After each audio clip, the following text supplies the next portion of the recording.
করেছে, পাহাড়ের চূড়ায় ওঠে, গর্তের মধ্যে ঢুকে কোন কোন কিতাবে এমন পাওয়া যায় নিজের পা দুইটা নিজে উপরের দিকে পাম দিয়া মাথা নিচের দিকে দিয়া ডাক দেয়, আয় আল্লাহ, পানি দেওয়ার মালিক আমি না, পানি দেওয়ার মালিক তুমি।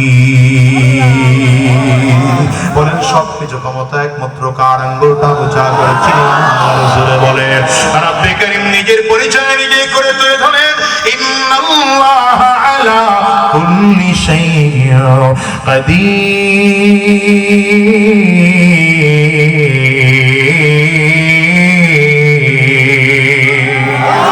সকল ক্ষমতার একমাত্র মালিক কে? সবাই আঙ্গুলটা উঁচা করে চিল্লা বলো কে? ফেরাউন একা একা রান্না করেছে, গর্তের মধ্যে ঢুকে পা দুটো উপরের দিকে বাম দিয়ে মাথা নিচের দিকে দিয়া এবার ডাক দেয়, আল্লাহ, আগামী কালকের মধ্যে যদি পানির ব্যবস্থা না হয় খোদাগিরির 12টা বেজে যাবে।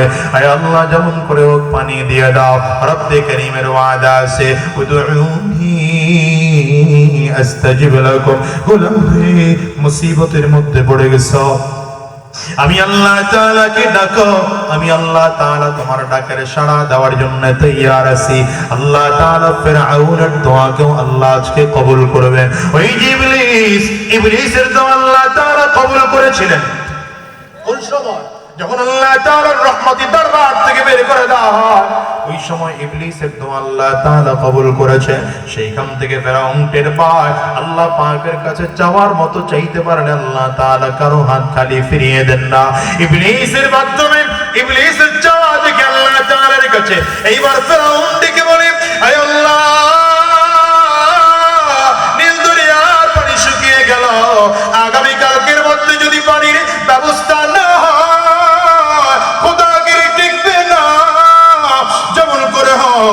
আগামী কালকের মধ্যে পানির ব্যবস্থা করে দাও।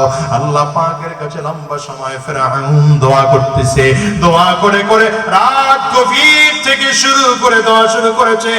গভীর রাত দোয়া করতে করতে করতে করতে সকাল হয়ে গেল, সূর্য উঠে গেল। ফেরাউন এখন গর্তের ভেতর থেকে বের হয়, হঠাৎ করে তাকিয়ে দেখে গর্তের মুখের মধ্যে একজন যুবক দাঁড়ানো আছে, সুঠাম দেহের গঠনওয়ান একজন যুবক, দেখলে বড় শক্তিশালী মনে হয়। ফেরাউনের সামনে দাঁড়ায় বলে, খোদা, আপনারে গোটা মিশর শহর খুঁজলাম, কোথাও আপনারে পাইলাম না, কেন খুঁজেছ? বলে, একটা বিচার নিয়ে আসছি। ফেরাউন ধমক দেয়, বেটা, একটা বিচারের জায়গা নাকি? আমার সিংহাসনে যাবে, গেলেই সেখানে বিচার করে দেব। যুবক দাঁড়ায় বলে, আপনার বিচার দেওয়ার জন্য আর সিংহাসনে যাব না, খুঁজে খুঁজে যেহেতু এখানে চলে আসছি, এখানে বসেই বিচার দেব, ফয়সালা এখানে বসেই দিতে হবে। এখানে বসে বিচার না আসি না, ফয়সালা না দিয়া এক কদম সামনে বাড়াইতে পারবেন না, এক কদম সামনে বাড়াইবেন তো ঠ্যাং ভেঙা ফেলাবো। ফেরাউন মনে মনে চিন্তা করে, এখন যদি আমি একা একা চলি, যুবক যদি আমার আসলেই বাড়ি শুরু করে, তাই না, আস্ত ঠ্যাং নিয়ে বাসায় যাওয়া যাবে না। কি সমস্যা তোমার, বলো রে যুবক, বলো। এখন যুবক বলতেছে, খুব এই পয়েন্টটা ভালো করে মনোযোগ দিয়ে শুনেন, কিছু কথা বোঝার আছে। যুবক এইবার ডাক দেয়, আমার বিচার হচ্ছে, কোন গোলাম যদি মালিকের বিরোধিতা করে, আর গোলাম হইয়া যদি নিজেকে মালিক বলে দাবি করে, তাইলে তার শাস্তি কি হওয়া দরকার?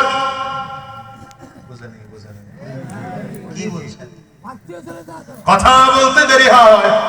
ফেরাউন হাঁটতে হাঁটতে পাহাড়ের চূড়ায় উঠেছে, পাহাড়ের চূড়া থেকে তাকিয়ে দেখে নীল দরিয়ার মধ্যে পানি দেখা যায়। ফেরাউনের মনের মধ্যে বিশ্বাস, হায় রে, আমার খোদাগিরিটাইলে মনে হয় টিকলো।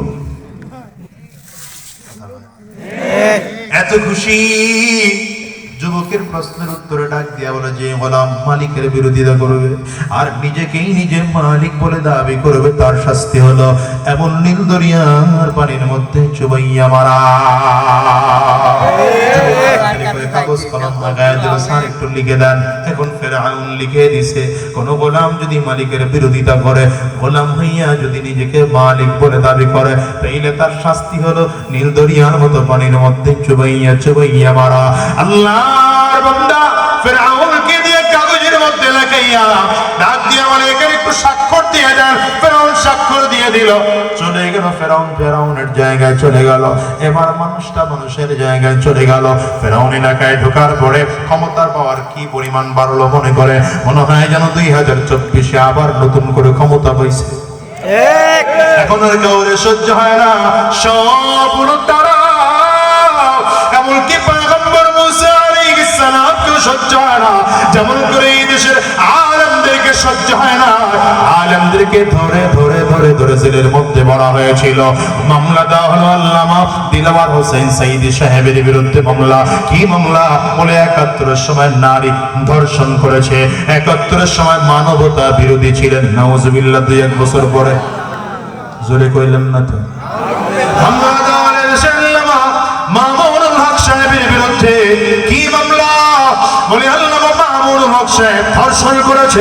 মামলা দেওয়া হলো আল্লামা খালিদ সাইফুল্লাহ আইয়ুবীর বিরুদ্ধে। আল্লামা খালিদ সাইফুল্লাহ আইয়ুবী গুলিস্তানে ককটেল নিক্ষেপ করেছে। মামলা দেওয়া হলো পীর সাহেব চরমনার বিরুদ্ধে, 5000 টাকা পকেট মেরেছে। আমার বিরুদ্ধে 2 মামলা চলছিল, এর মধ্যে 1 মামলা আমি নাকি কার গাছ কেটে আমার বাড়িতে নিয়ে আসছি।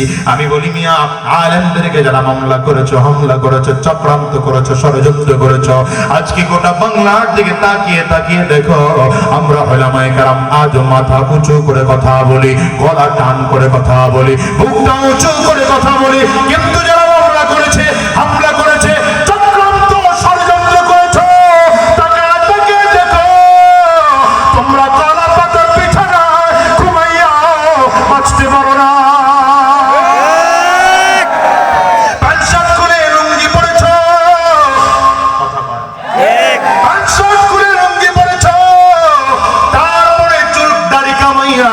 চুলের মধ্যে কলপ লাগিয়েছ, তারপরে মাছের টলারে উঠেছ, এরপরে নিজের জেলে বলে পরিচয় দিয়েছ, তারপর আবার